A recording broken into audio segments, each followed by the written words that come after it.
Chapter 13 begins with a description of Abram's return from Egypt to the promised land. In the opening verse, we have a description of those traveling with Abram, and that, of course, includes Lot. Interestingly enough, in the story in chapter 12 of Abram's descent to Egypt, there is no mention of Lot, and this has led some biblical diachronic critics to claim that originally the story of Abram's descent to Egypt was separate and did not have any connection with the Abram-Lot narrative, and then they were only artificially put together. That is a possibility, but of course one can counter, why should there be a mention of Lot in Egypt if he really doesn't play a role?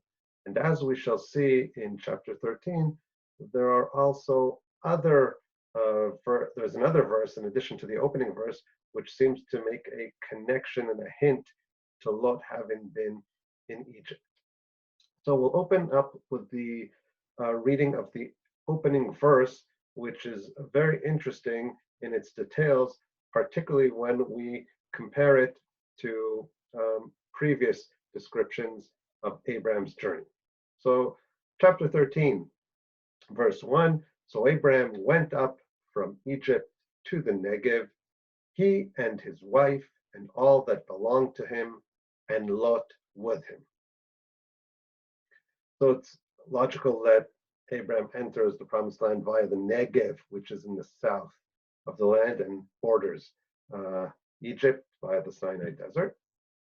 What is interesting is comparing this verse to two previous verses in the Abraham narrative, which also recounted the people traveling on the journeys. And I'm referring specifically to the journeys mentioned first with Terach, and that is in chapter 11, verse 31.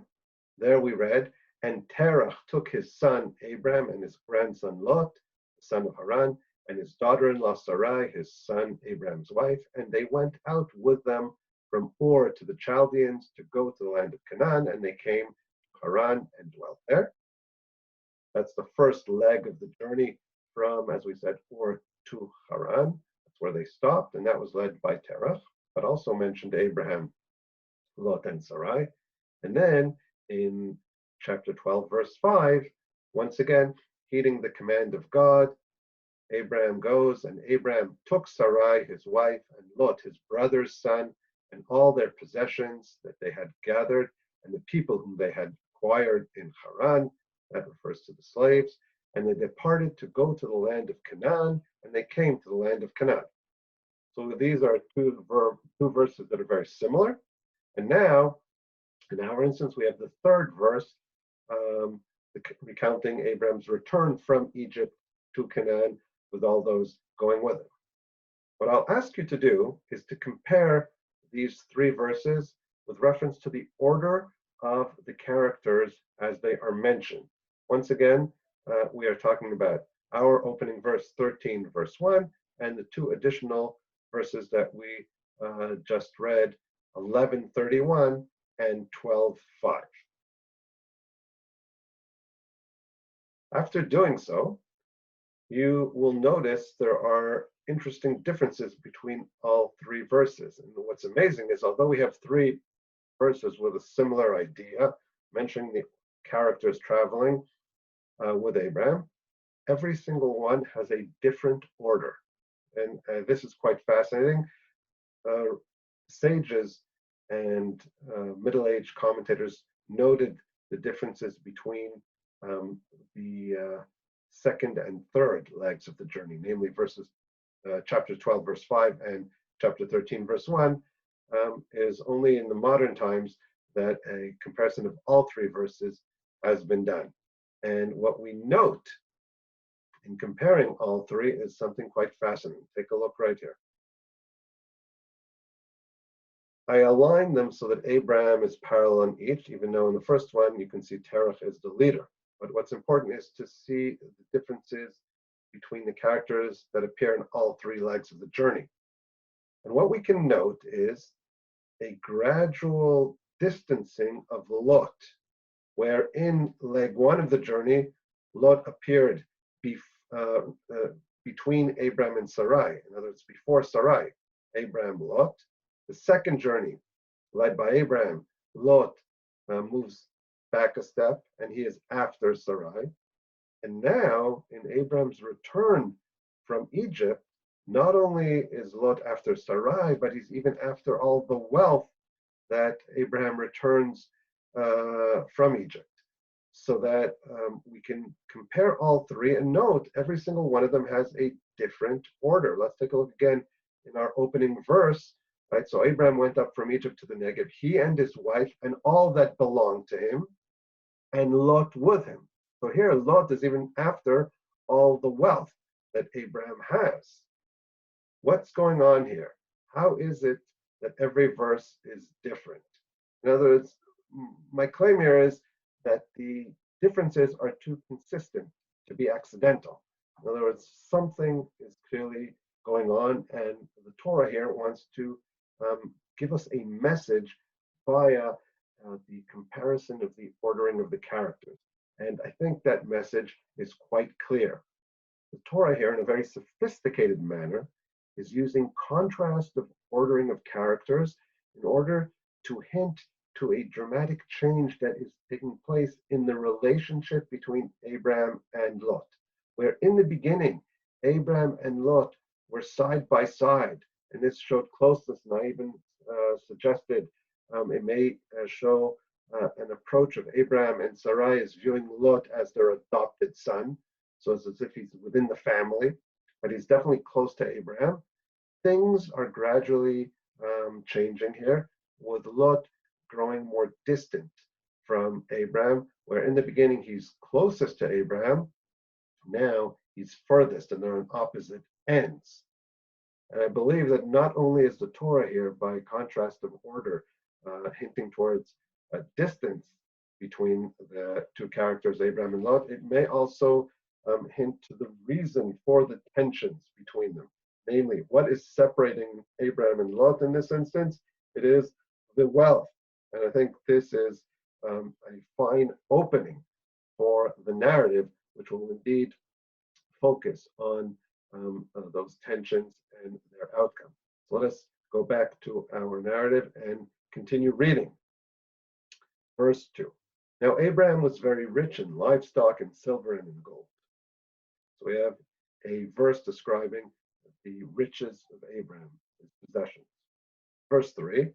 He went on his journeys from the Negev as far as Beit El, to the place where his tent had been at the beginning, between Beit El and Ai, to the place of the altar which he had made there formerly.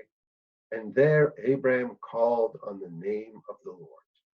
So now we have two verses that describe the journey of Abraham back to the altar next to Beit El, where he calls upon the Lord. What's interesting in these verses is that here they only focus on Abraham, right?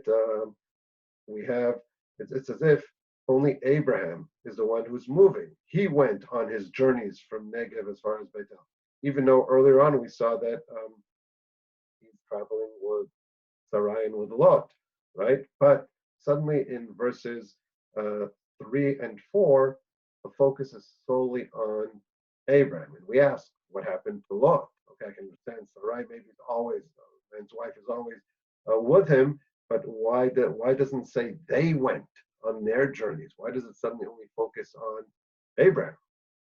That is one question we have. And now we continue onwards in the next verse, which will raise an additional question. Verse 5, now Lot, who went with Abraham, also had flocks and herds and tents. Now, this verse focuses on Lot's wealth, Lot's possessions, verse 5. And now we ask, as far as the ordering of this whole section, because we had in verse 2, we had a description of Abraham's wealth. Then we had two verses, verses 3 and 4, describing the journey, which for some reason only focus on Abraham. And then verse 5, once again returns to the theme of wealth, describing Lot's wealth. Orderly an orderly presentation would put things together. In other words, we would want the descriptions of wealth to be side by side. So either shift Lot's wealth up and have it next to verse 2, or alternatively, downgrade verse 2 close to verse 5 and have the two verses describing wealth side by side. So we have two questions here. One, the ordering. Why do we separate between the verses describing the riches?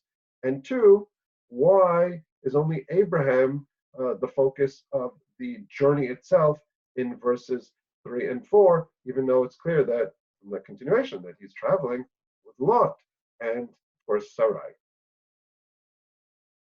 These two questions lead to a third question as we continue reading. Verse 6, and the land could not sustain them while dwelling together, for their possessions were so great that they were not able to remain together. Now, this verse is clearly repetitious in nature. Let's take a look at it again. And the land could not sustain them while dwelling together, for their possessions were so great that they were not able to remain together. We just heard that they were not able to dwell together. So why is there that additional, they were not able to remain together? By the way, the Hebrew is even more blatant in the repetitious style. The English translation tried to smooth it out. But when you read the original Hebrew, in verse 6, Velo nasa otam haaretz lashevet yachdav, the land could not sustain them together, ki haya rechusham rav, for they had great wealth. And then, Velo yachlu lashevet yachdav, and they couldn't dwell together. Well, we heard from the opening half of the verse that they cannot dwell together, so there's some kind of repetition here, twice mentioning that they could not be together. Once again, in the first half of the verse, right? For their possessions were so great that they were not able to remain together. The land could not sustain them while dwelling together, for their possessions were so great. Okay, they can't be together. And they were not able to remain together. Right? Twice the verse emphasizes that they can't be together. So we basically have three questions on this whole section, starting from verse 2 and concluding with verse 6. And I believe that all three questions can be answered together. What seems in first sight to be disorderly and somewhat repetitive actually makes perfect sense when we view it all in its totality. Let's begin with the second question. Why is only Abraham mentioned in verses 3 and 4 in the journey and not Lot, for example? The answer is, I believe, quite simple. Even though Lot went with Abraham, he's not mentioned because he is not really part of that journey. If we try to characterize the nature of this journey of Abraham back from Egypt, he wants to go back to the altar next to Bethel, and he has a specific purpose, right? He calls on the name of the Lord. He's praying. It's a spiritual journey. He probably has a lot to thank God for, particularly helping him get through the famine and also returning his wife Sarai to him from Pharaoh. So Abraham has this great desire to return and thank God for all he did for him. Why is only Abraham mentioned and not Lot? Perhaps because Lot has nothing to do with this spiritual journey. He's not part of it. He's physically walking with Abraham, but it's really Abraham's spiritual journey. And that brings us to the first question. Why split up the wealth of Abraham and Lot? And furthermore, the third question, why is there a double kind of explanation that they can't dwell together? I think the answer comes together, and we'll focus on actually the third question, which will help us understand the first one as well. Verse 6 seems to imply that there are two reasons why Abraham and Lot could not be together. One is an objective one. The land could not sustain them because their possessions were so great. In other words, they have so many sheep, right? So much livestock, and they need a lot more grazing land, and they don't have in their specific vicinity sufficient grazing land for all their combined wealth. So there's one objective reason that they can't dwell together. But then verse 6 continues and says, they were not able to remain together. And I would even translate not that they were not able, but velo yachlu, with a and they were not able to remain together. What is that additional and they were not able to remain together? The answer, I believe, is that there is an additional reason for their not being able to stick together beyond the objective lack of grazing land. What is that additional reason preventing them from being together? That is hinted in the absence of Lot in the verses describing Abraham's journey 3 and 4. The absence of Lot hints to the fact that Abraham and Lot are very different in their journeys. Even though they're traveling physically together, Abraham's journey is of a spiritual nature. And Lot has no part in that spiritual nature. And hence the whole section from verse 2 till verse 6 inclusive is actually very consistent in wanting to tell us that there are two problems in Abraham's and Lot's dwelling in the land together. One is an objective problem that stems from their wealth, and hence the description of Abraham and Lot's wealth in this section, verses 2 and later on in 5. But they're not put together to tell us that that's not the only problem. There is something else in addition to the wealth and the problem that it causes of absence of grazing land. And that is what's hinted in verses 3 and 4, namely their difference in character. Right? One is of a spiritual nature, and the other is not interested in the spiritual side of life, but has other interests. And as they are so different in their goals, in their life goals, they can't stick together. Right? Sometimes there are objective problems preventing people from traveling together. There's not enough room together. Right? But in addition, sometimes there are more fundamental problems, and that is differences in goals and aspirations. And that prevents them from really being united and being able to continue living together. Because when everybody's pulling in a different direction, that of course can lead to a lot of tension. And that is exactly what happens in verse 7. And there was strife between the herdsmen of Abram's livestock and the herdsmen of Lot's livestock. Now the Canaanite and the Perizzites were dwelling then in the land. Right? This narrative comment that the Canaanites and Perizzites are then in the land, of course, wants to hint to the problems leading to this strife. Abram and Lot are limited in the amount of grazing land available to them. And the reason for this is because there are other nations then dwelling in the area who hold onto the land, and therefore they are very limited in their access to this grazing land, and that's what's creating the tension. So tension breaks out, and there's strife, there's bickering, and now Abraham reacts. Verse 8. So Abraham said to Lot, "Please let there be no strife between you and me, nor between my herdsmen and your herdsmen, for we are brothers. Is not the whole land before you? Please separate from me. If to the left, then I will go to the right, and if to the right, then I will go to the left." Abraham here comes to the conclusion that they can no longer travel together, and he comes with an offer to Lot to separate. He's basically telling him to leave. But it's done in a way which is actually quite considerate, because he's not really only expelling Lot. He's asking Lot to separate, and he himself will also leave. It's not just telling Lot, "Get out of here, I don't want to be with you." It's let's split up, each to our own way, so that if you take the left, I'll take to the right, or vice versa. Nobody will hold on to home field advantage. Everybody will leave and move to a different direction. It's not like I'm expelling you, but we're we're just separating in our ways and each moving to his own direction.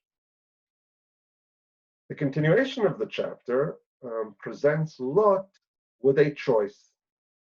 And this is the first time where we meet Lot, the character, who will have to make an independent decision. It's our first opportunity to begin understanding Lot's character. And the big question is, how will Lot respond? He has, of course, a couple of options. He can theoretically reject Abram's offer and say, no, I want to stick with you. You're my uncle. He could tell him, listen, if you want to leave, leave. It's up to you, but I'm staying here. Or you could even accept the offer, but show respect, let's say, to Abram and say, okay, very well, but you should have first picks. You take the land that you want, and I'll go the opposite direction. Different possibilities. How will Lot respond to Abram's offer? We pick it up at verse 10. Lot lifted up his eyes and saw all the valley of the Jordan, that it was well watered everywhere. This was before the Lord destroyed Sodom and Gomorrah. Like the garden of the Lord, like the land of Egypt as you go to Zoar. So Lot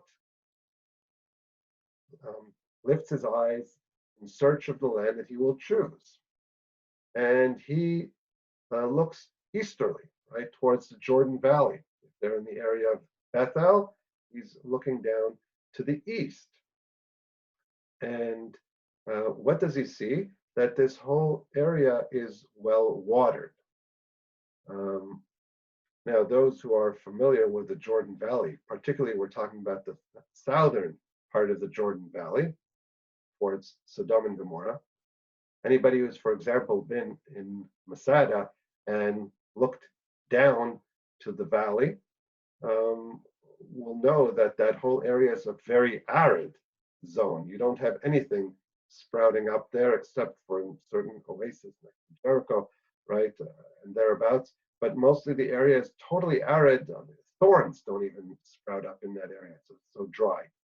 So how could this be such a well-watered region? The Torah is well aware of our surprise, and therefore the narrator adds so that we understand this was before the Lord destroyed Sodom and Gomorrah. In other words, the climactic geographic conditions of that area were different at a certain point. By the way, interestingly enough, the historians and geological historians really note that there were differences that took place in the whole area of the Jordan Valley, and once the area was indeed much better watered.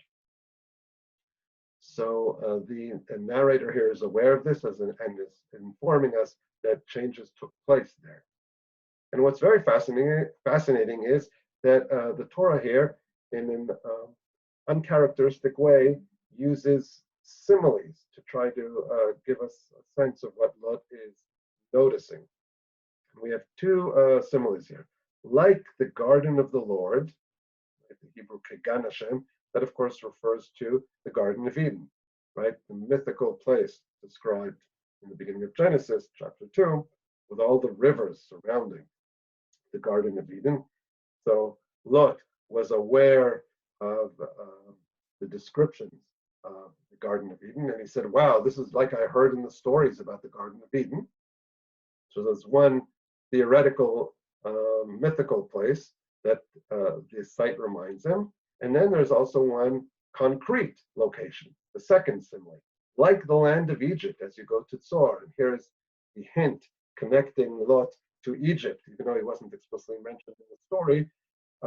Lot was there, according to this narrative, and he was fully impressed by the area of Egypt and how it's so lush. Of course, we're talking about the area of the Nile Delta, which is indeed tremendously lush with endless streams of water flowing there. And Lot apparently was very impressed by Egypt. Perhaps he wasn't even so happy to have to leave. And now he suddenly has an option of leaving, separating from Abram, and he sees a land which is actually very reminiscent of Egypt. And therefore, not surprisingly, in verse 11, he chooses it. Why the use of these two similes? So one may say, okay, just for the purpose of emphasizing how lush and beautiful the land was. But in my opinion, there's also an aspect of foreshadowing, because in addition to the lushness of these two places described, the Garden of Eden and Egypt, there's something else which is in common as far as the book of Genesis with regard to these two places. And that is, in both of these places, the characters were expelled, right? Adam and Eve were expelled from the Garden of Eden, as you recall. And we just saw Abram, Sarai, and apparently Lot were also expelled from Egypt. Perhaps we have here a foreshadowing that just as those characters were expelled from all these lush places, so too will Lot not remain in his choice land. So we may have an aspect of foreshadowing here. Verse 11, so Lot chose for himself all the valley of the Jordan, and Lot journeyed eastward. Thus they separated from each other. Abram settled in the land of Canaan, while Lot settled in the cities of the valley and moves his tents as far as Sodom. So here we have the separation of the two characters of Abraham and Lot. Lot went down to dwell in the valley, and eventually he sets up tent also in Sodom. And here we have another narrative comment. Now the men of Sodom were exceedingly wicked and sinful against the Lord.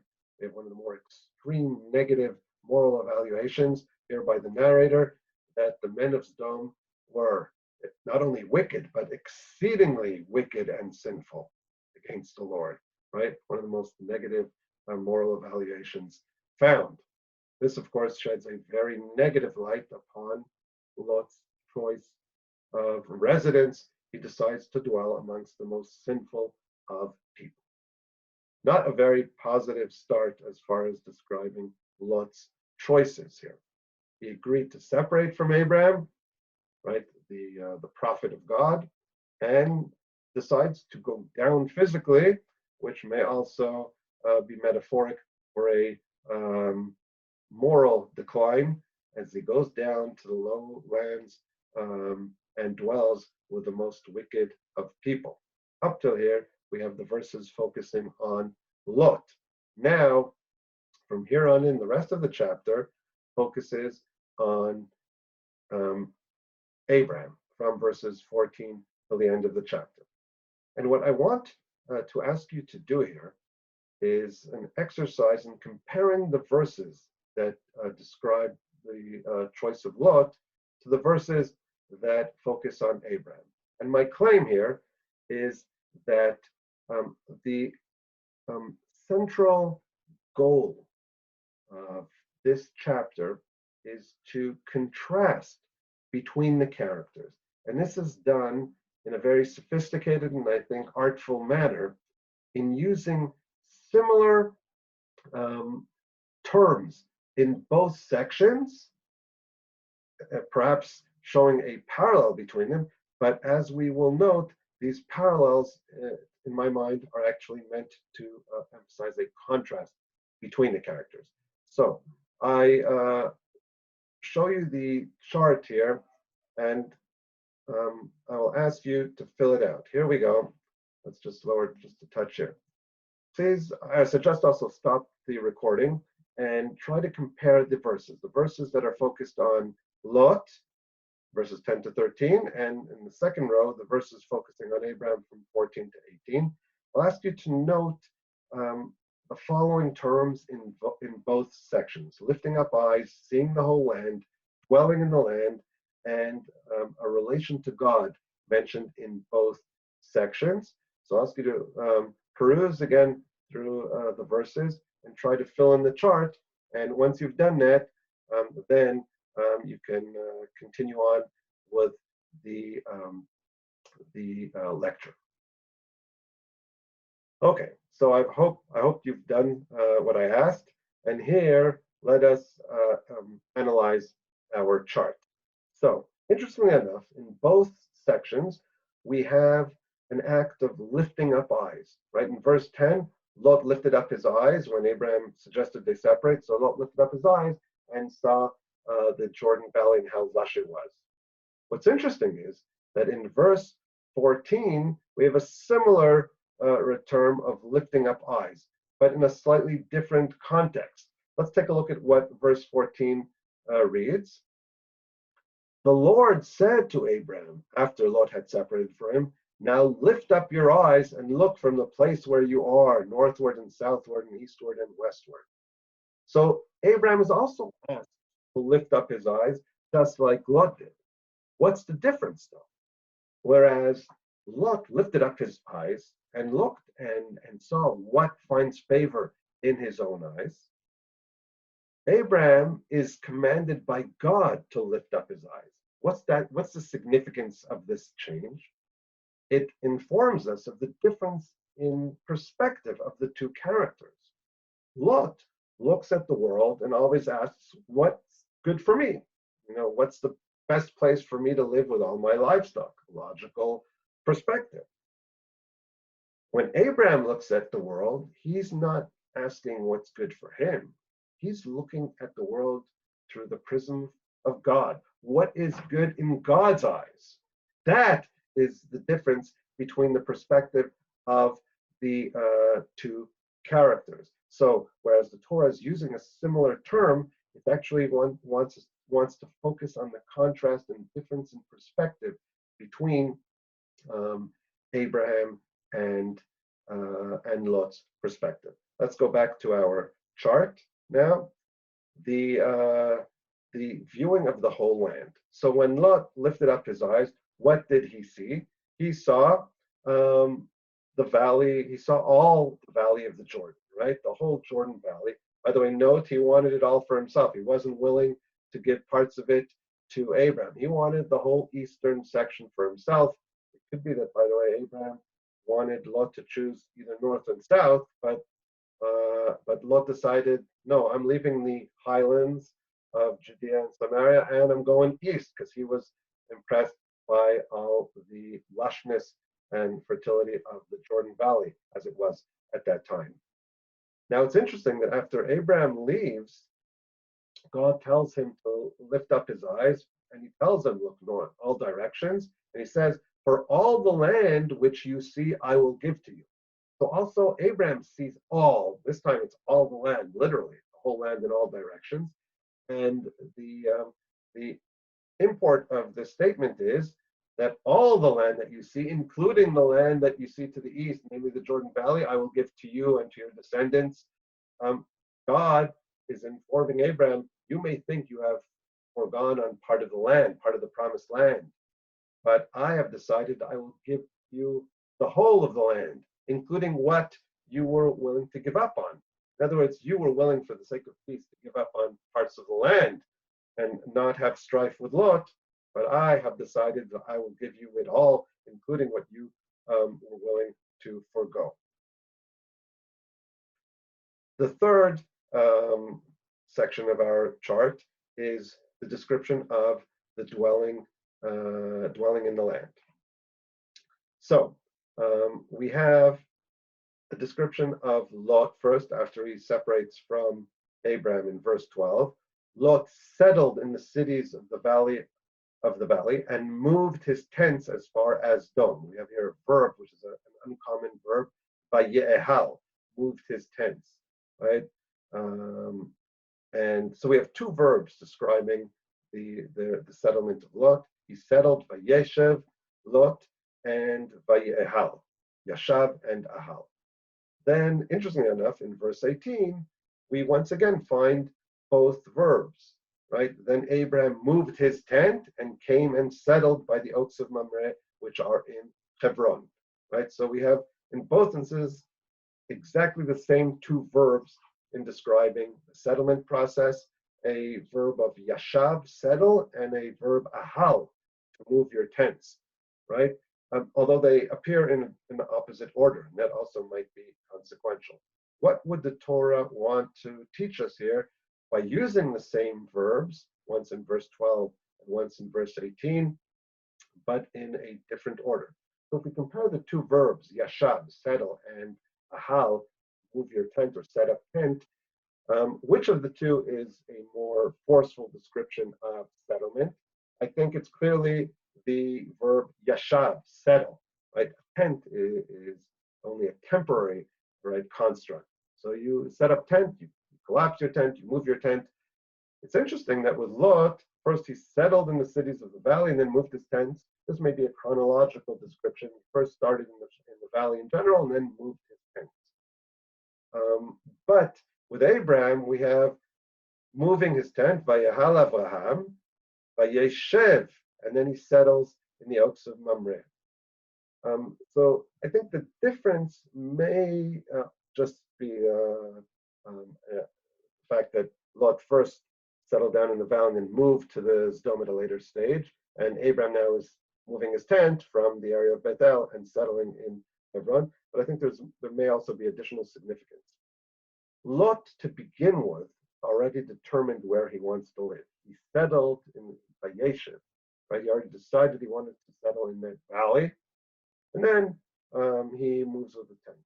Abram's process of settlement is slightly different. He first sets his tent in the area, Vayehal, and only after determining that he wants to stay there, then he settles, Vayeshev. And that may hint to different approaches. Lot, from afar, already is sold on the Jordan Valley. Oh, it's lushness, it's so green, it's so affluent. This is where I want to live. Whereas Abraham doesn't decide so quickly where to settle down. He first has to evaluate the nature of the people living there. So he moves his tent, reaches the area, and once he gets acquainted with the people, then he decides he wants to settle in the oaks of Mamre, which are in Hebron. Now, by the way, later on in chapter 14, we'll see that Abraham had very close ties with those residents. In fact, they were in a covenant, in a joint deal, and we will see that Mamre and his brothers, Aner Eshkol, will fight with Abraham in the story of the War of the Four Kings against the Five in chapter 14. So Abraham evaluates a place only after seeing the nature of the people. That may be hinted in the turnaround of the ordering between the two verbs, yashav and ahal. Finally, both sections relate to God. We saw the verses greeting Lot with the negative evaluation, the extremely negative evaluation of the people of Sodom. They were very wicked and sinful, exceedingly wicked and sinful against the Lord. Interestingly, also the description of Abraham's settlement concludes with a mention of God, right? And he built there an altar to the Lord. Even Sham Mizbach LaHashem. That is how the story concludes. And of course, this also creates a contrast between the characters, because where one is getting further and further distanced from the Lord, he's moving to dwell amongst those who are most wicked in the eyes of the Lord. Abraham is constantly in a journey trying to get closer to the Lord, and that gets expression in the action of building an altar to the Lord. First, so if to conclude this portion, I think we can see a very clear tendency in these verses, right? And this is a novel analysis of the whole section, and which I'm proposing. I haven't seen it in other earlier commentators, but I think it clearly shows that the tendency of this chapter is not only to show the actual splitting between Abraham and Lot, but also to express the contrast and differences between the characters that lead to this need to split between them. Right? And this is done in a very artful way of using similar terms in order to emphasize the contrast. The terms lifting up eyes, both seeing a whole area of land, using the same verbs in describing settlement. By the way, the verb ahal, moving a tent, is a very uncommon verb in the Bible, but it appears twice here in our story, once in describing Lot and then again in describing Abram, and also the switching of the order, like I suggested, may also have significance. And finally, the mentioning of God, only to emphasize how they're really moving apart, not only geographically, but also spiritually, one distancing himself from God and the other one constantly getting closer to God. I'll conclude with one additional interesting literary insight. And that is, if we look at the verses that focus on Abram after he split from Lot, we'll notice they begin in verse 14 and conclude in verse 18. Let us see what is the opening word of the section treating Abram in verse 14. So we'll move back up to verse 14, and we read, "The Lord said to Abram, Hashem amar el Avram," which is not the common order, Vayomer Hashem, right, el Avram, usually the verb preempting the subject, but rather Hashem amar el Avram, the subject preempting the verb. The Lord said to Abram, not, and in the Hebrew, Vayomer Hashem, and said the Lord to Abram. So it's important for the Torah here to begin with the Lord said to Abram, and that's interesting because the whole section concludes with the Lord as well. So notice, we have the Lord opening the verses of Abram and the Lord concluding the verses of Abram, as if kind of framing the whole section of Abram with the Lord. The Lord is the beginning, the Lord is the end. What is the literary idea behind this framing of the section of Abram by the Lord? I think this wants to inform us that Abram's life is first and foremost initiated by the commands of God. He's following the commands of God. And God told him here to lift up his eyes and see the land, just like he told him to leave and get to the land, right? This is what is the motivating factor generating Abram's life. And ultimately, the Lord is the ultimate, right, end goal. Abram is in search of his God, trying to get closer to God. So God is the motive and also the ultimate goal in Abram's life. And note, once Abram splits from Lot, then he receives the most elaborate promise of the land in all directions. The whole land which you will see shall be unto you. It's as if there was a necessity that Abram split from Lot, and only then can he get a more elaborate and encompassing promise of the land. And this is further evidence that God did not want Abram to take Lot with him. And it took Abram a certain amount of time, but he reached the conclusion that they indeed cannot be together. And Abram teaches us sometimes it is better to split instead of only constantly bickering and suffering from strife with your relative. It is preferable, even for your own relationship, to split and as such refrain from the ongoing strife and tensions that were following Abram and Lot's relationship. So we began with a hint in the opening of the chapter that something is happening in the relationship, and Lot is gradually getting more distant from Abram. This leads to the explosion and the strife and bickering between their herdsmen, which the Torah hints is caused not only by an objective lack of grazing land, but also because of their different natures, right? They're moving in different directions, and therefore that's in itself also causing tension. They simply could not dwell together, even if they had a sufficient grazing land. Tension would have risen, and they probably would have had to split. And finally, we have the split, and we see the contrast between the characters, right, depicted throughout the chapter, and ultimately the nature of Abram, whose life is one of a spiritual journey, and therefore on this spiritual journey, Lot really is not a partner, and therefore they have to split. What will happen after the split, that we will see, God willing, in our next lecture.